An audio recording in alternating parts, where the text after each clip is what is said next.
नाम क्या है आपका? इप्सिता। इप्शिता, ओके। मेरे लिए स्वीटी हो। She is like my daughter. तो मैं आज इसका केरेटिन करने वाली हूँ।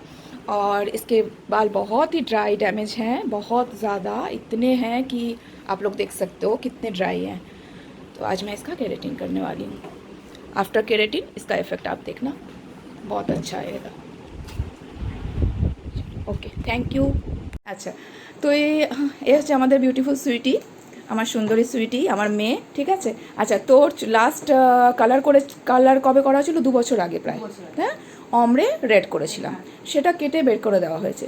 তারপরে তুই কোনো হেনা করিসনি? করেছিস? স্পাও করিসনি। আচ্ছা, কাটিং লাস্ট 10 দিনের মধ্যে একবার কাটিং করেছিস, তাই তো? আর কিছু করার হয়নি তার মধ্যে। আচ্ছা, আজকে কেরাটিন করছিস? ঠিক আছে। জাস্ট একটু দেখে নিই চুলটার অবস্থাটা। খুব ড্রাই, খুব ড্যামেজ, ভীষণ প্রচণ্ড, মানে আমার হাতে ফুটছে এরকম চুলের অবস্থা। তো যাই হোক, কেরাটিনে তো ইমপ্রুভমেন্ট হবে। ঠিক আছে, চলো। वेरी ड्राई हेयर, भीषण ड्राई, जानिस तो। स्वीटी के बाल बहुत ज़्यादा ड्राई है, डैमेज है, बहुत ज़्यादा रूखे हैं। आज इसको मैं केराटिन करने वाली हूँ। और इसके बाल कोर्स हेयर ही है, कोर्स भी पूरी तरह से नहीं है, लेकिन बहुत ही ड्राई डैमेज है, क्योंकि मेरे हाथों पे वो चुभ रहे हैं, इस टाइप के हैं। चलिए, मैं आज इसका केराटिन करके फिर आप लोगों को दिखाती हूँ कि कैसा होता है ये आफ्टर केराटिन। ओके, फर्स्ट हम लोग स्वीटी के बालों को शैम्पू करने वाले हैं। अच्छा, शैम्पू 2 बार किया जाता है या 3 बार किया जाता है। अगर वर्जिन हेयर हो, केराटिन के लिए वर्जिन हेयर पे 3 बार शैम्पू करते हैं। ऑलरेडी 2 बार इसने किया हुआ है, तीसरी बार मैं इसका शैम्पू कर रही हूँ। तो शैम्पू के बाद उसको फोम के साथ शैम्पू किया जाता है।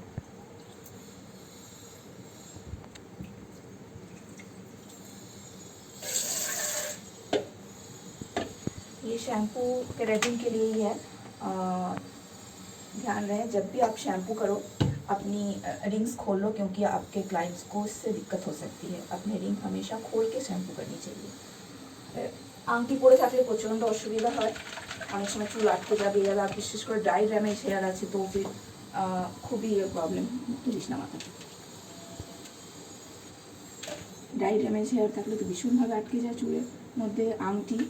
তো 3 বার শ্যাম্পু। কেরাটিনের আগে ভার্জিন হেয়ার থাকলে, যে ভার্জিন হেয়ার মানে হচ্ছে যেটার মধ্যে কোনো দিন কখনো কালার করা হয়নি, কিছু করা হয়নি, হেনা ইউজ করা হয়নি, তো সেই হেয়ারে যখন আমি শ্যাম্পু করব তো ওটার জন্য 3 বার করতে হয়। কিন্তু কোনো chemical treated hair like straight করা হেয়ার, স্ট্রেটনিং করা হেয়ার আর কালার করা হেয়ার বা ওরকম কেমিক্যাল ট্রিটেড হেয়ারের জন্য 2 বার শ্যাম্পু করতে হয়, কিন্তু ভার্জিন হেয়ারে 3 বার শ্যাম্পু করতে হয়। আর শ্যাম্পুটাকে এমনভাবে করবো যাতে পুরো ফোমটা যেন চুলের মধ্যে থাকে কিছুক্ষণ। এই যে ফোমটা, এই লেদার, এইটা খুব দরকার। এটাকে বারে বারে অনেকক্ষণ ধরে 3 to 4 মিনিটস আমাকে এই ফোমটাকে নিয়ে নিয়ে রাখতে হবে, যাতে পুরো ডার্ট, ह्यूमिड वेदर যে একটা স্वेट, সেগুলো সব যাতে বেরিয়ে যায়। हमेशा ये याद रखना होगा कि मुझे इसके बालों को प्रॉपर क्लीन करना है। प्रॉपर क्लीन करने के लिए इसके बालों में 3 बार, वर्जिन हेयर में हमें 3 बार शैम्पू करना होता है, ठीक है। जो कि कलर्ड नहीं है, केमिकली ट्रीटेड नहीं है, स्ट्रेट किया हुआ नहीं है, ऐसे बालों में 3 बार। और अगर केमिकली ट्रीटेड हेयर है तो फिर 2 बार से काम चल जाता है। लेकिन ये फोम ज़रूरी है, ये जो फोम हो रहा है ये बहुत ज़रूरी है। इसको कम से कम 4-5 मिनट तक मुझे ये फोम को बालों पे यूँ राउंड राउंड करना है। निकाल के फिर से फोम को मैं ऐसे निकाल के बाहर यूँ, फिर इसको वापस फोम डाल के, ये this is a technique for shampoo keratin.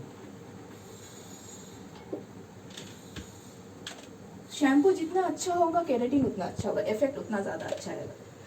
और हमारे कोलकाता के वेदर में बहुत ज़्यादा ह्यूमिड वेदर होता है, कोलकाता का वेदर, तो ये उसमें बहुत ज़्यादा डर्ट वगैरह जम के एकदम बालों का एक लेयर बैठ जाता है डर्ट का, तो वो सब निकालना होता है। और हमारे स्कैल्प पे जो ऑयल होता है, स्कैल्प से जो हमारे ऑयल निकलते हैं उसको भी रिमूव करना बहुत ज़रूरी होता है।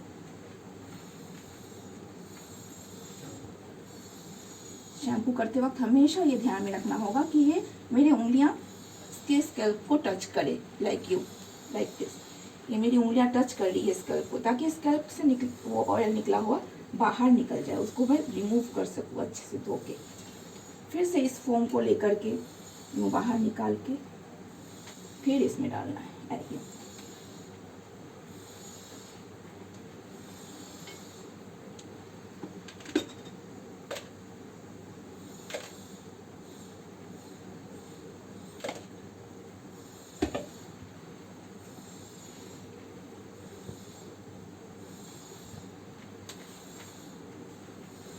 फिर से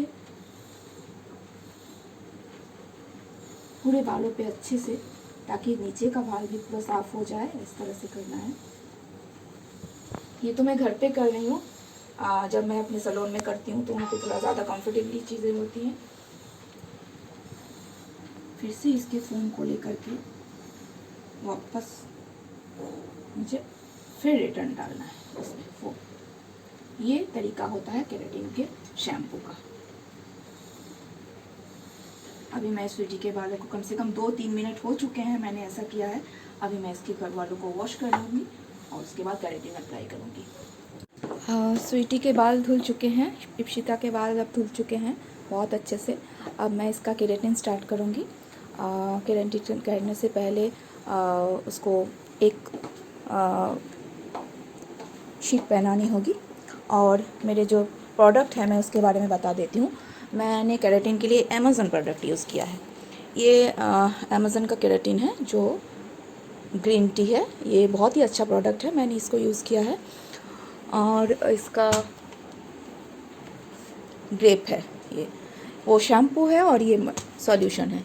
ये शैम्पू है और ये सॉल्यूशन है इसका, और मैंने ये यूज़ किया है स्वीटी के बालों में। मैं ये यूज़ करने वाली हूँ।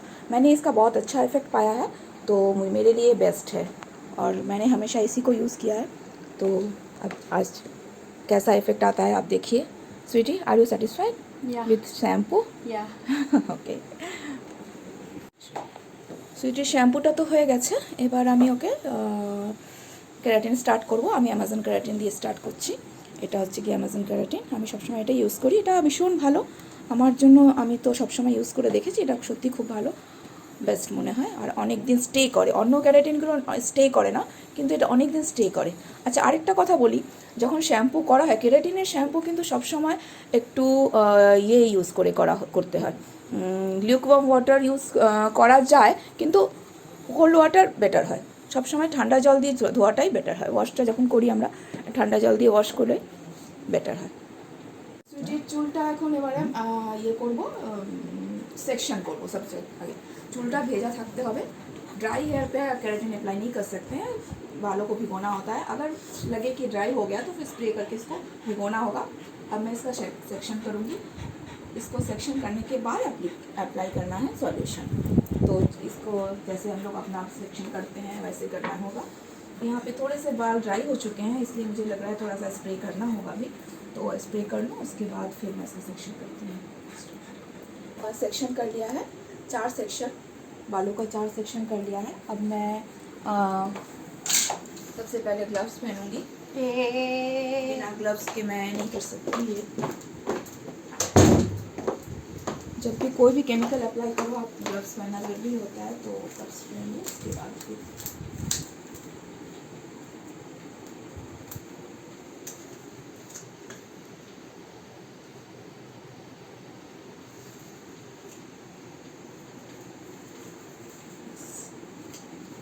अप्लाई करने वाली हूँ। इसके बारे में थोड़े थोड़े करके, ज़्यादा नहीं निकालना, थोड़ा सा शेक कर लेना होता है ताकि वो अच्छे से, और थोड़े थोड़े करके निकाल के 1 स्पून निकाल के अप्लाई करना होता है। एक साथ ज़्यादा निकालने से उसकी एक्टिविटी कम हो जाती है, तो मुझे बस 1 स्पून करके निकालना होता है। बस इतने को यूज़ करने के बाद फिर जब चाहिए तब मुझे ये डालना होगा।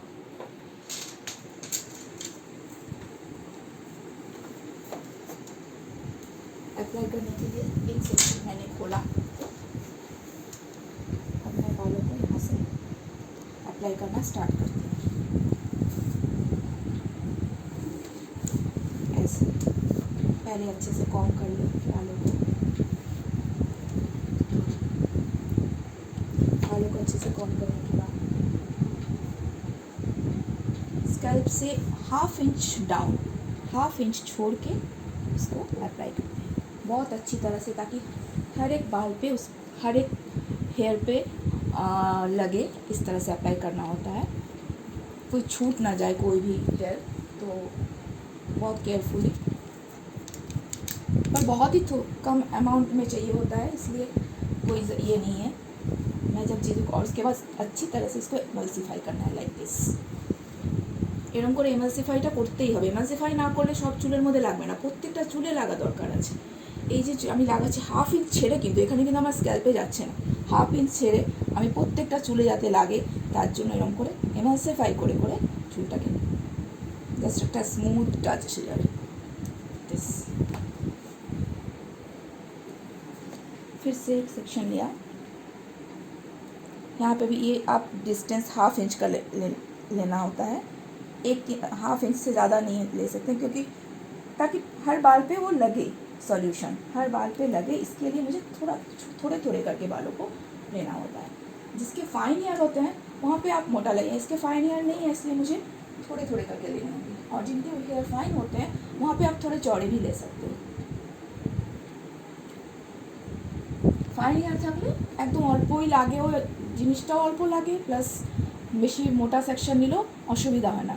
কিন্তু এর হেয়ার তো ফাইন হেয়ার না, প্লাস ড্রাই ড্যামেজ প্রচণ্ড, তাই জন্য আমাকে একটু একটু করে একটু সময় লাগবে এটাতে করতে হবে। তো এটা ডিপেন্ড করে, সব কিছুই ডিপেন্ড করে হেয়ার টাইপের ওপরে, হেয়ার টাইপ, হেয়ার টেক্সচার, এগুলোর উপরে ডিপেন্ড করে।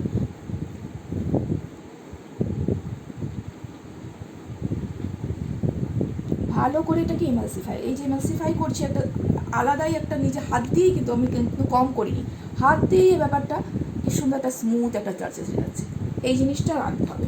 আমি যদি এটাকে রেখে দিই এরকম একা একা, তাহলে চলবে না, জাস্ট একটা স্মুথ টাচ আমাকে আনতেই হবে। স্মুথ টাচ না আসা অবধি আমাকে এমালসিফাই করতে থাকতে হবে। स्मूथ टच लाने के लिए हाथ से एमल्सिफाई करना बहुत ज़रूरी है, और पेनिट्रेट, और इससे क्या होता है, पेनिट्रेट भी होता है, ये सॉल्यूशन पेनिट्रेट भी हो जाएगा बालों में। अगर जितना एमल्सिफाई अच्छे से करेंगे उतने अच्छे से वो पेनिट्रेट होगा।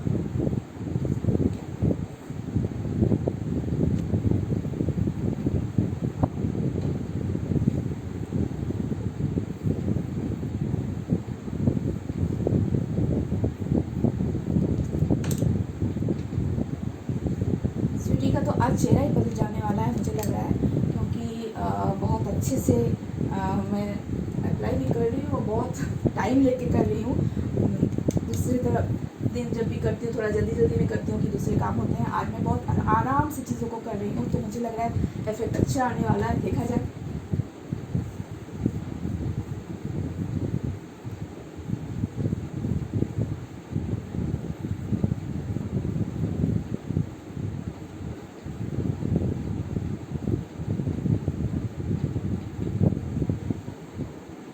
ये पूरे बालों में अप्लाई करने के बाद 20 मिनट्स के लिए बालों को छोड़ देना है,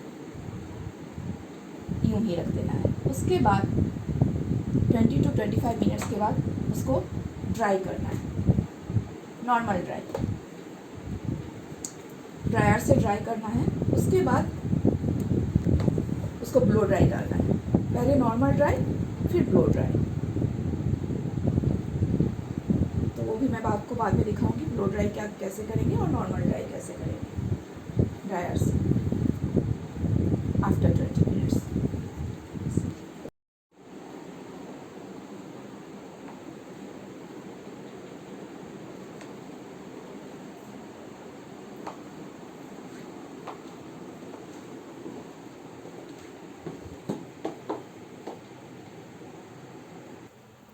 केराटिन सबको पता नहीं आप लोगों को पता है या नहीं, keratin is like a treatment. Keratin कोई भी स्पा नहीं है या फिर स्ट्रेटनिंग प्रोडक्ट नहीं है। किसी किसी को लगता है कि ये स्ट्रेटनिंग प्रोडक्ट है, लेकिन नहीं, केराटिन एक तरह का ट्रीटमेंट है। हमारे बाल इतने डैमेज होते हैं इतने वेदर की वजह से, यूवी रे की वजह से, सनलाइट की वजह से, तो केराटिन बालों में एक प्रोटीन लेयर डाल देता है, जिससे कि हमारे बाल प्रोटेक्ट रहें इन सब चीज़ों से। और ये प्रोटीन लेयर देने से क्या होता है, बालों में अलग से शाइनिंग्स वगैरह, एक स्पा इफेक्ट आता है। स्ट्रेटनिंग अगर चाहो तो नहीं होता है, लेकिन मैं कहूँगी कि नहीं ही होता है, लेकिन कभी कभी 20 to 30% स्ट्रेट हो भी जाता है। डिपेंड करता है बालों पे, बालों के टाइप पे। जो अगर फाइन हेयर हुए तो 30% स्ट्रेट हो जाते हैं, लेकिन अगर कोर्स हेयर हुए तो स्ट्रेटनिंग इफेक्ट नहीं आता है। और फिर ये क्या होता है, अगर हम लोग केराटिन करते हैं तो हमें 4 या 5 to 4 to 5 मंथ्स तो रहता ही है, कभी कभी ये 6 to 7 मंथ्स में रहता है, अगर हम सल्फेट फ्री शैम्पू यूज़ करते हैं तो। आफ्टर केराटिन हमें सल्फेट फ्री शैम्पू यूज़ करना होता है। सल्फेट फ्री शैम्पू यूज़ करने से वो प्रोटीन लेयर रह जाता है। विथ सल्फेट अगर कोई शैम्पू यूज़ करते हैं तो वो प्रोटीन लेयर को हटाता है, इसलिए अच्छा होगा अगर आप केराटिन के बाद सल्फेट फ्री शैम्पू को यूज़ करें। और केराटिन करने के बाद कम से कम 3-4-5 महीने स्पा करने की भी ज़रूरत नहीं, क्योंकि स्पा इफेक्ट तो आ रहा ही है। ये स्पा एक तरह का आप स्पा भी बोल सकते हैं, 5-6 महीने के लिए आपके बालों पे अच्छे से स्पा हो गया, फिर स्पा करने की ज़रूरत नहीं पड़ती है। और ये एक ट्रीटमेंट है, प्रोटीन लेयर का ही ट्रीटमेंट है, और ये बहुत अच्छा इफेक्ट डालता है, बहुत ही अच्छा। लेकिन हाँ, आप अगर चाहोगी ये हमेशा के लिए हो, ये नहीं, 4 to 5 मंथ्स स्टे करता है। आप 4 to 5 मंथ्स स्पा बिना किए रह सकते हो आराम से।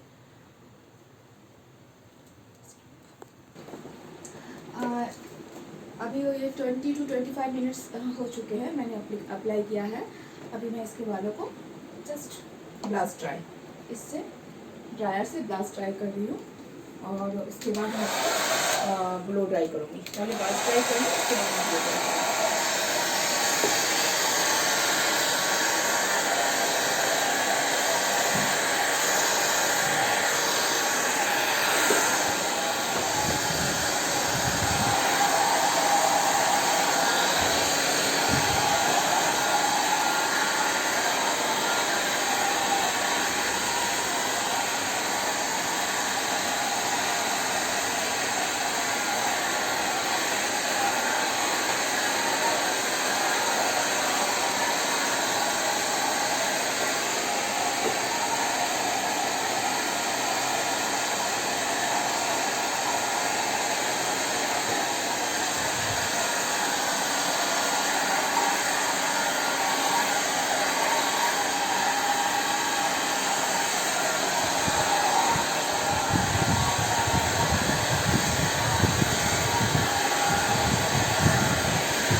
अभी मैं इसको भी ब्लो ड्राई करने वाली हूँ। पहले ब्लास्ट ड्राई कर लिया, बालों को 80% तक ड्राई कर लिया। अब मैं ये ब्लो ड्राई करने वाली हूँ। पूरे बालों को ब्लो ड्राई करने के बाद उसके बाद फिर इसको मुझे स्ट्रेट करना है, स्ट्रेटनर्स। ব্লো ড্রাই করে এবার ব্লো ড্রাই, আগে আমি ব্লাস্ট ড্রাই করেছি, এবার আমি এটাকে ব্লো ড্রাই করছি। পুরো চুলটাকে ব্লো ড্রাই করে নেবো, তারপরে স্ট্রেটনার দিয়ে স্ট্রেট করবো।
ব্লো ড্রাইটা করতে হয়, কারণ ব্লো ড্রাইটা না করলে পুরো স্ট্রেট এফেক্টটা আসবে। একটু আমরা তো চাই একটু স্ট্রেট এফেক্ট আসুক, তার জন্য ব্লো ড্রাইটা করে তারপরে ইয়েটা করলে, আয়রনিংটা করলে বেটার হয়। ব্লো ড্রাই করার পরে আমি আয়রনিংটা করবো। After blow dry I will do ironing. তো ব্লো ড্রাইটা খুব দরকার, যাতে একদম ব্যাপার প্রত্যেকটা হেয়ার আলাদা আলাদাভাবে স্ট্রেট হোক।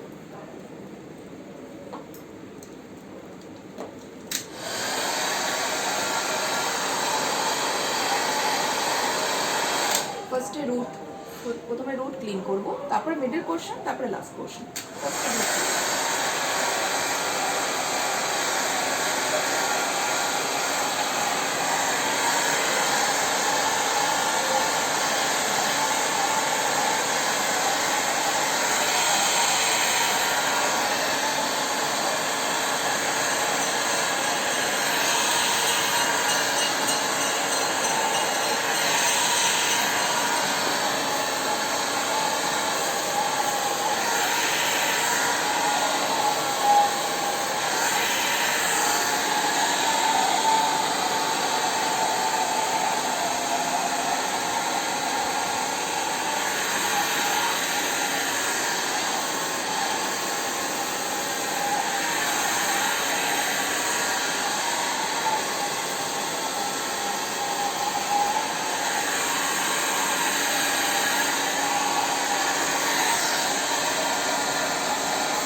अभी मैं फिर से 4 सेक्शन कर रही हूँ। 4 सेक्शन करने के बाद बालों में भी आयरनिंग करनी है। ये मेरा लास्ट होगा। आयरनिंग करने के बाद इसको फिर ऐसे स्ट्रेट रखना होगा। जैसे स्ट्रेटनिंग में हम लोग को स्ट्रेटनिंग करने के बाद बालों को फोल्ड नहीं करते हैं, बांधते नहीं हैं, क्लिप्स नहीं लगाते हैं, तो इसमें भी वैसा ही है। आफ्टर केराटिन बालों को स्ट्रेट रखना है, बालों को भिगोना नहीं है। 24 आवर्स तक बालों को स्ट्रेट रखना है, बालों को भिगोना नहीं है, कोई क्लिप नहीं लगाना है, कोई बैंड नहीं लगाना है, बस स्ट्रेट रखना है। जो स्ट्रेटनिंग में मेंटेन करते हैं, स्ट्रेटनिंग में 3 दिन के लिए मेंटेन किया जाता है, लेकिन ये केराटिन में 24 आवर्स का मेंटेन है। तो 24 आवर्स तक यहाँ पे बालों को ऐसे स्ट्रेट कर, आयरनिंग के बाद जैसा रहेगा वैसे ही रखना पड़ता है। और आफ्टर 24 आवर्स इसको सिर्फ पानी से वॉश कर रिंस करना है, धोना है, और अमेज़न का ही एक मास्क होता है वो अप्लाई करना है। बालों के हिसाब से अमेज़न मास्क यूज़ करते हैं। जैसे कि अगर मास्क को है अगर फाइन हेयर हुए तो मास्क आफ्टर वॉश मास्क को 5 से 6 मिनट तक रखना है। इसका बाल नॉर्मल है, ना तो कोर्स है और ना ही फाइन है, तो इसके बालों में 10 मिनट्स रखने होंगे। और अगर कोर्स हेयर होते हैं तो 12 to 13 मिनट्स रखने होते हैं। तो आफ्टर 24 आवर्स इसके बालों को फिर धोना होगा। धोने के बाद एक नॉर्मल वाटर से धोने के बाद फिर से उसको ड्राई करके और आयरनिंग करना होगा, और हाँ मास्क अप्लाई करना होगा। तो कल जब अभी के 3 बजे हैं, कल इसको फिर से 3 बजे इसको नॉर्मल वॉश के बाद मास्क अप्लाई करके 10 मिनट्स रखने के बाद फिर से इसको ब्लो ड्राई करके और उसके बाद फिर आयरनिंग करना है। ये है पूरा केराटिन प्रोसेस। अभी मैं इसके बालों को आयरनिंग कर रही हूँ। आप देख सकते हो कि आयरनिंग में क्या कैसे आयरनिंग के प्रोसेस होते हैं। आयरनिंग करते समय अब छोटे वाले स्मॉल वाले कॉम्ब को अपने लेफ्ट हैंड में ले लेना, ताकि वो बहुत गर्म होता है तो फिर इसको पकड़ना होता है, तो कॉम्ब से पकड़ना। सबसे पहले रूट की जगह को यूँ पकड़ के छोटे छोटे सेक्शन लेके यूँ रूट क्लीन लाइक दिस। फिर कॉम्ब को ऐसे पकड़ के मिडिल का पोर्शन हेयर शाफ्ट पे यूज़ करना है, रूट पे यूज़ नहीं करना है, हमेशा कहा गया है। फिर इसको एंड तक ले जाना। ध्यान रहे कि एंड का पोर्शन वो टेढ़ा ना रहे, मुझे पूरा स्ट्रेट चाहिए, तो इसको यहाँ तक एंड तक ले जाके इसको छोड़ना है।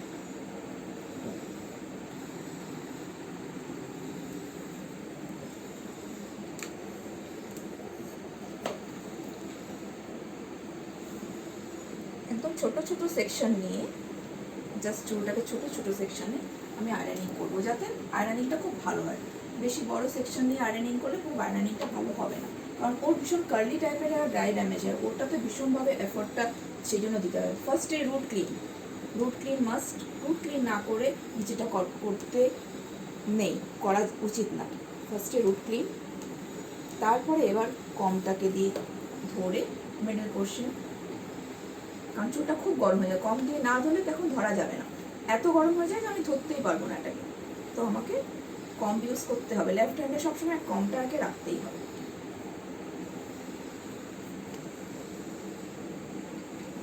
এন্ড অবধি আমাকে টানতে হবে, এন্ড অবধি না টানলে আমার নিচের চুলটা বেকার থেকে যাবে, স্ট্রেট থাকবে না।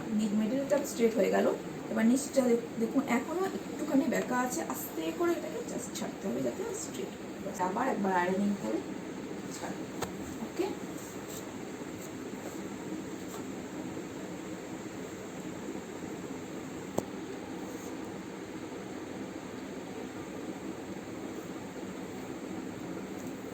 একটু ঘুরে যাবে, ঠাকুরটা নিচে ঘুরে যাবে, একটু ঘুরে যাবে এদিকে।